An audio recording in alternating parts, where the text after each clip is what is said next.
Leeds fans, stop scrolling right now. Elland Road just erupted with breaking news. And one number defines our week. Minute 87, a disaster for our captain. An ultimatum for a controversial starter. And a swarm of championship vultures circling our brightest academy gem. Daniel Farke's future could be decided in the next 7 days. And the first payoff is this: the 87th minute disaster, which left our key player gutted, is actually the best news Farke could have possibly received. If you bleed white, yellow, and blue and believe Elland Road will be a fortress against Aston Villa, smash that like and subscribe right now. We are starting with the yellow card that just saved our season. Stay locked, the pressure is on. Saturday night was supposed to be routine for Wales, but it turned into a personal nightmare for our midfield general, and a secret relief for Daniel Farke. Welsh captain Ethan Ampadu went into the match against Liechtenstein knowing he was one yellow card away from a suspension. Wales won 1-0, a narrow but vital result, with our own Dan James providing the assist for Jordan James's goal. The job seemed done, but then in the 87th minute it happened. Ampadu went into a challenge, the referee blew his whistle, and the yellow card was shown. A decision deemed harsh, with Ampadu insisting he got the ball, but the call was made. The result: Ampadu is out of the crucial Tuesday clash against Johnny Alioski's North Macedonia. After the match, the £10 million man was visibly shaken, telling the BBC he was really gutted and frustrated. It's a captain's mentality. He hates to be on the sidelines. For him, it's a disaster. For Leeds United, it's a blessing in disguise. Daniel Farke is under immense pressure, with inside sources suggesting he has until January to save his job. Our next match is an absolutely massive home game against Aston Villa on Sunday. And look what comes after that: Chelsea, Manchester City, and Liverpool. It's a murderer's row of fixtures. We need our best players at peak fitness, especially against Villa's relentless attack. Ampadu, who has struggled in recent weeks, is no stranger to injuries. He already suffered a medial collateral ligament injury this season, missed month at the start of the 2020-25 season, and a long spell at the end of last season. This suspension means that instead of flying to Macedonia for a physical battle, our captain gets a full week of rest. No injury risk, no travel fatigue. He will be at Thorpe Arch, recovering and preparing 100% for Villa. Farke might be publicly devastated for his player, but privately, he is breathing a sigh of relief. Having arrested and focused Ampadu for the Villa game is the first good news Farke has had in weeks. Do you think this forced break is exactly what Ampadu needed before our toughest run of games? Drop your opinion below. But while one starter gets a forced rest, another is fighting to justify his place in the team, and the fans are completely split on his international performance. The United States men's national team beat Paraguay 2-1, but for Leeds fans, all eyes were on one man, Brenden Aaronson. The 25-year-old was handed his first start for the USA since the beginning of the 2025-26 season. At the start of the campaign, Aaronson was expected to be an impact player off the bench, especially since Farke's system didn't even use a number 10. However, an injury crisis for Dan James and Willy Gnonto has forced the manager's hand. Aaronson has now started 8 consecutive Premier League games, and has even shown flashes of improvement, with 2 goal involvement in his last 3 games, the winner against West Ham, and an assist for Lucas Mecha. But the debate around him is raging.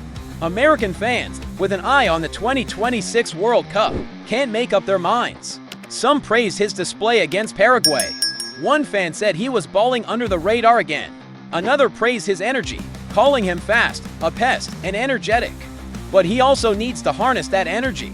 However, the criticism was just as fierce and will sound very familiar to fans at Elland Road. Others summed up the feeling of many in Leeds, saying he does nothing. One USMNT fan was brutally honest: Aaronson is world-class at dribbling twice while looking extremely dangerous, before losing it in dramatic fashion. It hurts to read that because it's what we see every week. It perfectly summarizes the Aaronson frustration. Now, the question is, who does Farke start against Aston Villa next Sunday? Logic suggests a change. Willy Gnonto was bizarrely left out of the squad against Forest, a decision that contributed to the 3-1 hammering. Dan James, meanwhile, came off the bench in that game and was perhaps our brightest attacking spark, and he just provided a crucial assist for Wales. James looks to be in better form, more direct, more decisive. But here's the twist: the Villa game has been moved to Sunday due to their Europa League involvement. This gives Aaronson an extra day of recovery after the USAS game. against Marcelo Bielsa's Uruguay on Wednesday. That 24-hour window is likely all Farke needs to justify his loyalty and keep Aronson in the starting lineup, leaving James and Nato frustrated on the bench once again. Would you keep faith in Aronson, or is it time for Dan James to start? Farke's stubbornness with his senior players is causing tension, but that tension is nothing compared to the storm brewing around our academy. There is one number that is haunting the Leeds United boardroom: 10. That's the number of goals 17-year-old Harry Gray has already scored for the under-21s this season. Now, here's another number: 3. That is the combined goal total that our senior strikers, Dominic Calvert-Lewin, Joel Pirro, and Lucas Mecha, have scored in the Premier League. The disparity is shocking and, frankly, unacceptable for a club with our ambitions. Fans are, understandably, desperate to see Gray get a chance in the first team. The teenager is one of the hottest prospects in English football, recently scoring a brace in the EFL Trophy against Accrington Stanley, even with Leeds down to 10 men. Daniel Farke publicly insists that he is the ideal manager to maximize Gray's potential, pleading for patience, but patience at Elland Road has run out, especially with the relegation zone looming so close. Time is running out because the championship vultures have started to circle. With the January window approaching, four clubs are actively scouting the young prodigy. The Sun's Alan Nixon reports that Hull City, Charlton, Derby, and Swansea all send scouts to watch Gray in that EFL Trophy match. They weren't there for the team, they were there for Harry Gray. The Hull option is particularly intriguing. A move there would mean a reunion with Joe Gelhardt, who is absolutely flying in the championship this season. Joffy's form is so good that Harry Gray himself recently joked that Gelhardt is having a Ballon d'Or season.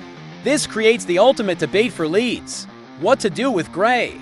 Our expensive, experienced senior strikers aren't scoring. Gray, who has had only one brief senior outing in the 6-0 win over Stoke late last season, remains fourth in the pecking order. A 6-month loan to Hull to learn from Gelhardt and get senior experience seems like a smart move, but many fans argue he's already ready. They argue Farke would be making a mistake not to consider Gray above an out-of-form Pirro right now. It's a dilemma that could define our season: trust the failing veterans or risk the crown jewel. 3 stories, 3 pressure points, and 1 ultimatum for Daniel Farke. Fate has dictated that Ethan Ampadu will get the rest his body needs, ensuring our midfield engine is ready for the battle against Aston Villa. Meanwhile, Brendan Aronson remains Farke's enigma. His energy is undeniable, but his lack of end product is maddening, and keeping him in the team ahead of Dan James could set Elland Road ablaze if the result doesn't come. And then there's the soul of the club, Harry Gray, a 17-year-old with more goals than all our senior strikers combined, being hunted by for championship clubs while Farke preaches patience. The situation is untenable. Farke's January deadline feels a long way off. His real test is these next 4 games. If Aronson fails against Villa, if the strikers continue to fire blanks, and if Ampadu can't carry the team, the pressure will become deafening. What Leeds does with Harry Gray, loan him or finally use him, might be the decision that defines not only our season, but Farke's legacy at the club. Here's what I need from every single Leeds fan watching. 1. Smash that LIKE button if you believe Harry Gray deserves a first-team chance before January. TWO. Comment below with your boldest prediction for this 4-game stretch. Villa, Chelsea, City, and Liverpool. How many points do we get? 3. Subscribe. Every single subscription shows the board that we are marching on together, and we won't stop until we are back on top.